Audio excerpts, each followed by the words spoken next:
Good morning, good afternoon, good evening, depending on where you're joining from. Let me first of all apologize for the technical glitch encountered when I went online as promised by 5 p.m. UK time. I was online for about 10-15 minutes, but my screen was blurred. The PDF file I shared, those who were on my space at that time said that the content was blurred. So the best thing was for me to end the live video and quickly do a recorded version and upload for you guys. So I want to appreciate every one of you for the time taken to connect. I know that you guys love the content produced by Crunch Econometrics, and I am not taking your love, I'm not taking your support, I'm not taking your encouragement for granted. Honestly, I am not.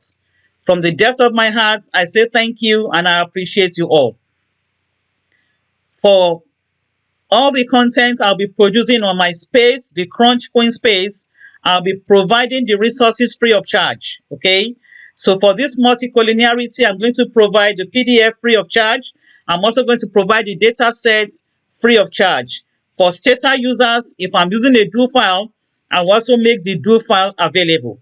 But please, I need a favor from you guys. Please share my videos.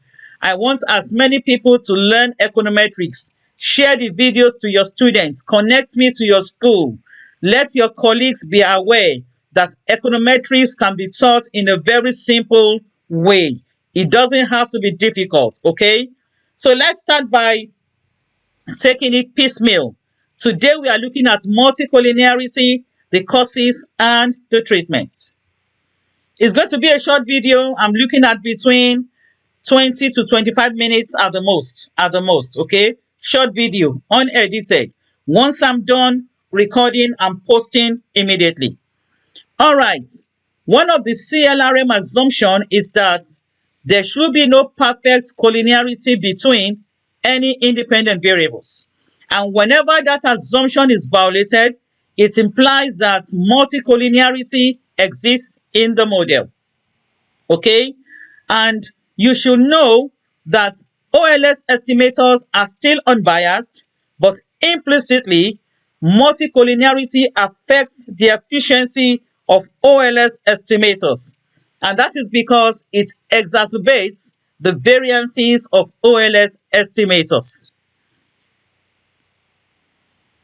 What are the causes of multicollinearity? Remember, multicollinearity occurs when there exists perfect or exact linear dependence between two or more regressors. And also know that collinearity can either be perfect or imperfect.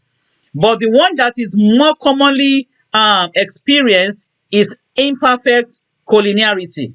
That is when there is some degree but not an exact perfect relationship between two or more regressors.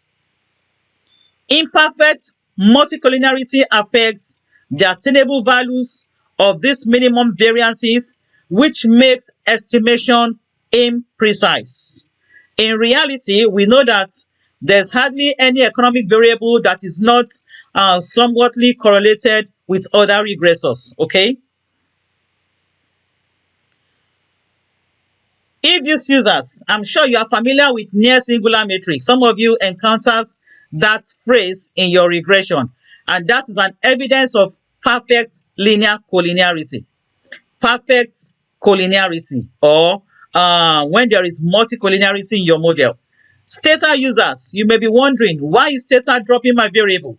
If you check at the top of your output, you will see due to collinearity. So Stata will just sometimes drop the variable that is collinear with any other regressor. Evidence of multicollinearity. How will you identify or kind of suspect if your model is suffering from multicollinearity? You could observe that your beta coefficients are contrary to expectations. You may also observe that most of your coefficients are statistically not significant, and that is because of the large standard errors resulting in small t statistics.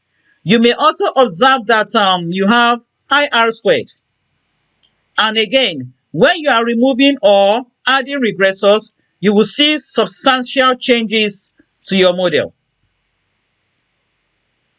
Having recognized that, okay, my model suffers from multicollinearity, how can I diagnose this? Because in diagnosing, it will point you in the right direction of what to do.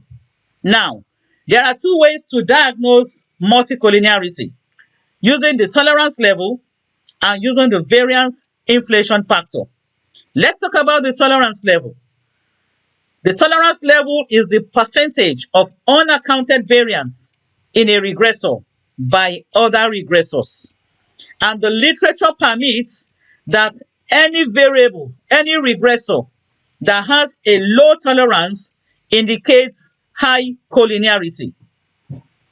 Therefore, we can say that high tolerance is preferred. Okay? Now, going to the variance inflation factor, which is VIF for short.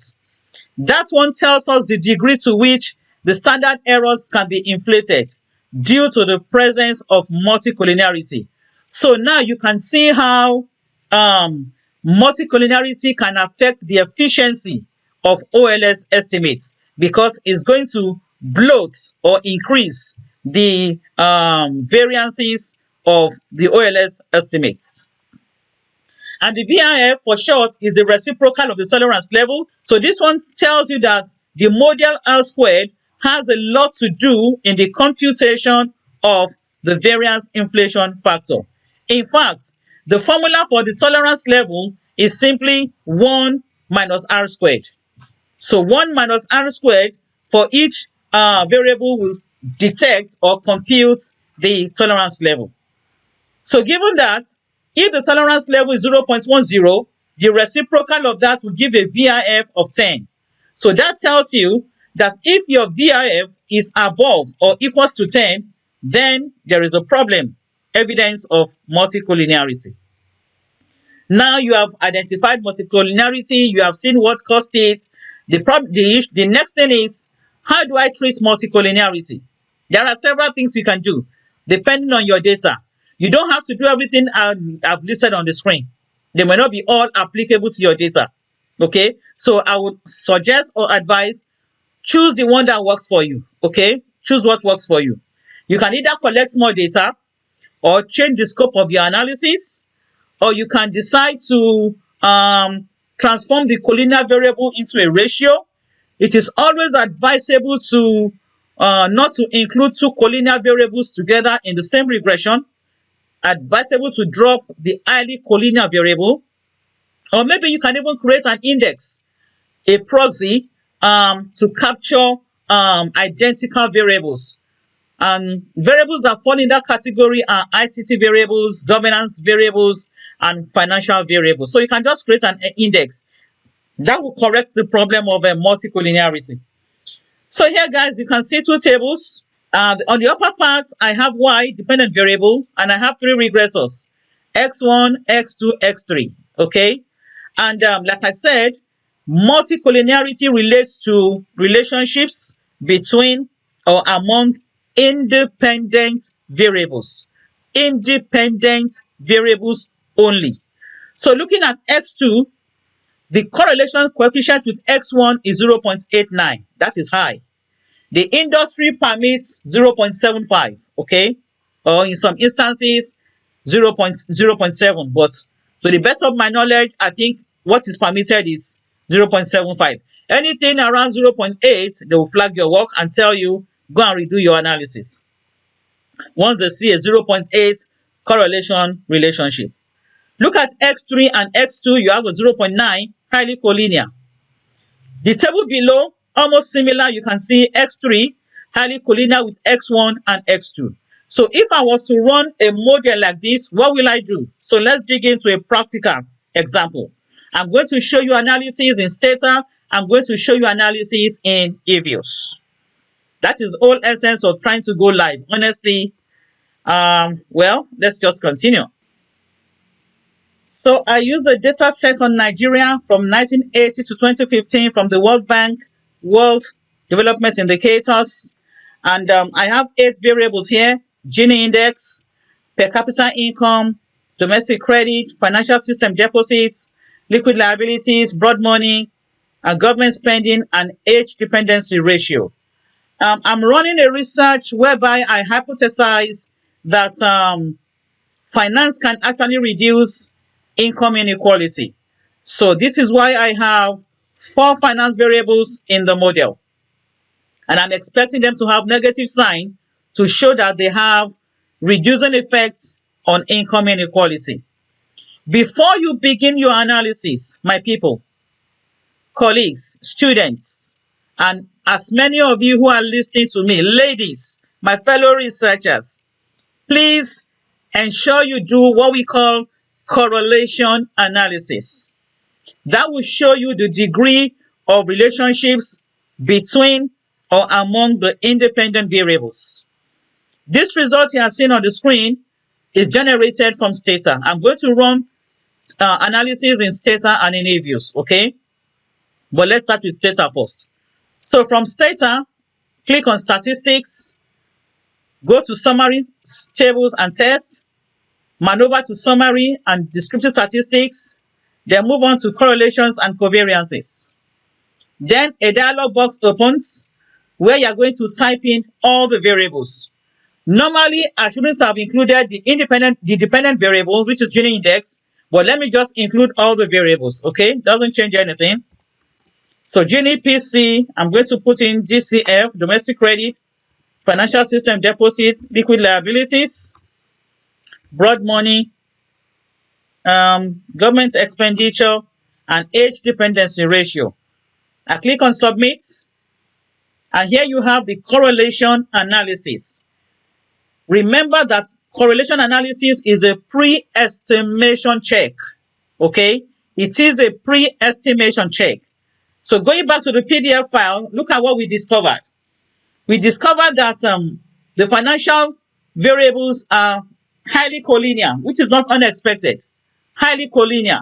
And look at the degree of collinearity, more than 0.8. That's a lot, you know. And you can get information right from here. For instance, LIQ and DCF. Just go to LIQ, trace it down to where you have DCF and you have 0.82. For BM FSD, go to BM, trace it down to FSD, you will see 9436. Again, take it to LIQ, you will see 9462. So you can see that the financial variables are highly collinear. I did the same thing using eViews, so let's go to eViews. eViews users, I got you. Okay, so this is eViews. Let me close this. I've done it already, but let me close this to show you how I got your results.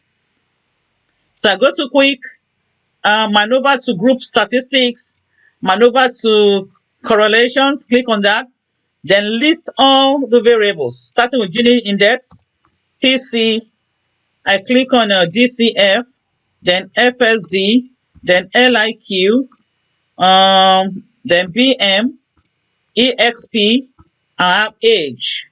Click OK. Okay, let me do that again. I got an error. Oh, I know why. The EXP. I should have put 01. I don't know how that came about. So it should be just EXP, but I don't know how eViews decided to put 01. So let me do it again. Gini, PC, DCF, FSD, LIQ, BM, after BM, EXP 01, and AGE. I think I have all. 1, 2, 3, 4. Correct. I have all. So this is what will appear to eViews users. You are going to have a full-blown table. But let me just sound a note of caution to eViews users. Please look at the diagonals. See where I'm clicking. The 1.000s, okay?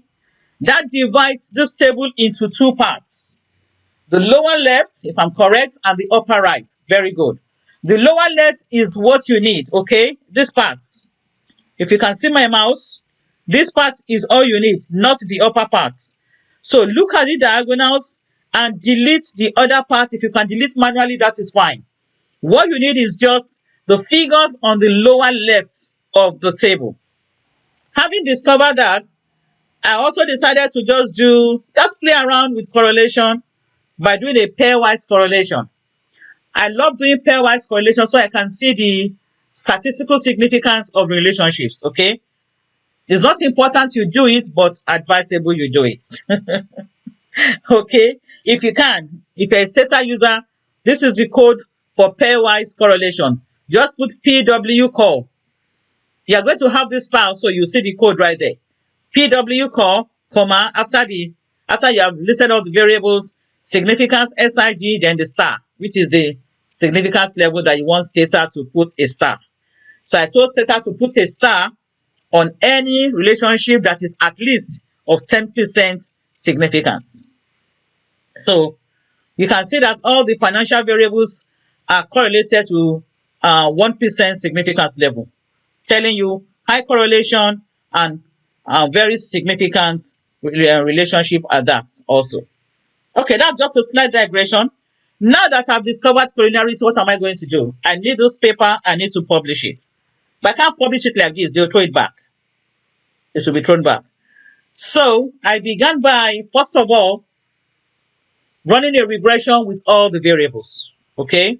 Run a regression with all the variables and begin to prune down the variables one after the other using the technique of VIF, using information from the tolerance level. So let's see how that goes. And if you look at the R squared, is 0.9543, very high, almost 1. So let us begin diagnosing this. First thing I'm going to do is to run the VIF. Let's go back to Stata and I'll show you the VIF.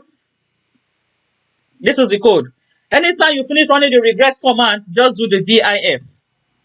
The VIF will produce this table.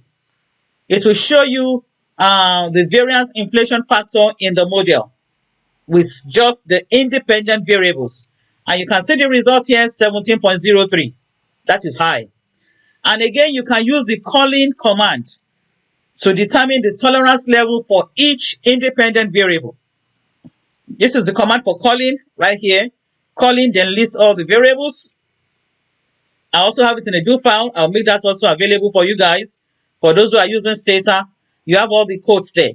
So you can see the tolerance level. It is very low for the financial indicators. So this is just to show evidence of multicollinearity. So what am I going to do?